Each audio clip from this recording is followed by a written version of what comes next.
গ্রামটার নাম কানাইপুর। চারদিকে ধানক্ষেত, মাঝখানে একটা পুরনো ডাকঘর, বছরের পর বছর বন্ধ পড়ে আছে।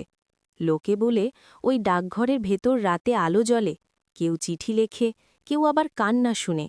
কিন্তু সকালে গেলে ভেতরে কিছুই থাকে না, না আলো, না মানুষ। অর্ক আজ ঠিক করেছে সে ডাকঘরে যাবে। সে শহর থেকে এসেছে গ্রামের বাড়িতে, ছুটিতে। ছোটবেলা থেকেই এসব ভূতের গল্পে বিশ্বাস করে না, বরং ভয়কে নিয়ে হাসাহাসি করে। সন্ধ্যা নামতেই গ্রামের লোকজন তাকে সাবধান করেছিল, বাবা, ওদিকে যাস না, ওখানে রাতের পর মানুষ ঢোকে না। অর্ক হেসে বলেছিল, ভূত দেখলে সেলফি তুলে আনব। রাত প্রায় 10টা, চারদিকে নিস্তব্ধতা, ঝিঞ্ঝি পোকার ডাক আর দূরে শেয়ালের হাঁক। অর্ক টর্চ হাতে ডাকঘরের সামনে দাঁড়াল। কাঠের দরজাটা আধখোলা, ভেতর থেকে ঠান্ডা বাতাস বেরোচ্ছে। ভেতরে ঢুকতেই গা ছমছমে অনুভূতি হল। দেয়ালে পুরনো পোস্টার, মেঝেতে ছেঁড়া খাম আর মোর্চে ধরা ডাকবাক্স। ঠিক তখনই সে শুনল খসখস, খসখস, যেন কেউ কলম দিয়ে কাগজে লিখছে। হ্যালো, অর্ক ডাকল।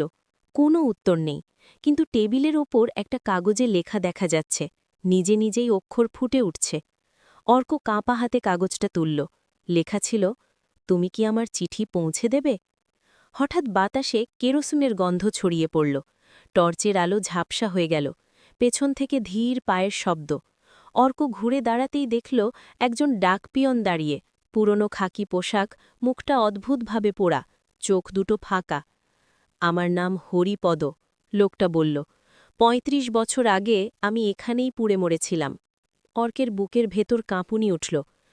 আপনি ভূত? হরিপদ হেসে ফেলল। সেই হাসিতে দাঁত নেই, শুধু পোড়া মাংস। ভূত না মানুষ সেটা বড় কথা নয়, চিঠিটা কেউ পায়নি এই দুঃখটাই আমাকে বেঁধে রেখেছে। হরিপদ টেবিল থেকে একটা খাম তুলে দিল।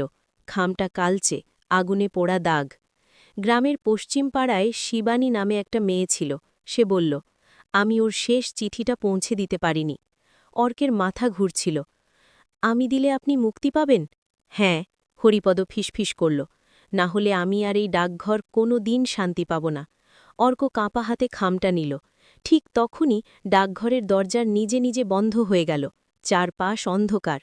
এক ঝটকায় সে নিজেকে গ্রামের রাস্তায় দাঁড়িয়ে থাকতে দেখল, যেন সবকিছু স্বপ্ন, কিন্তু তার হাতে এখনও খামটা আছে। পশ্চিম পাড়ায় গিয়ে সে খুঁজে পেল এক বৃদ্ধাকে, নাম শিবানী, চোখে মোটা চশমা, হাত কাঁপে।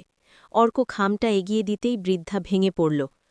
এই চিঠিটা আমি ৩৫ বছর ধরে অপেক্ষা করছি, সে কাঁদতে কাঁদতে বলল। চিঠিতে লেখা ছিল, আমি ফিরব, যদি না ফিরি জানবে আমার ভালোবাসা মরেনি।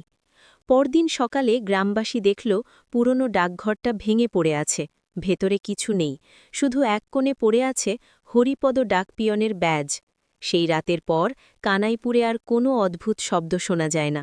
কিন্তু অর্ক আজও মাঝে মাঝে রাতে খামের খসখস শব্দ শুনতে পায়, আর জানালার বাইরে কেউ যেন ফিসফিস করে বলে, সব চিঠির ঠিকানা থাকে না, কিছু চিঠি আত্মার কাছে যায়।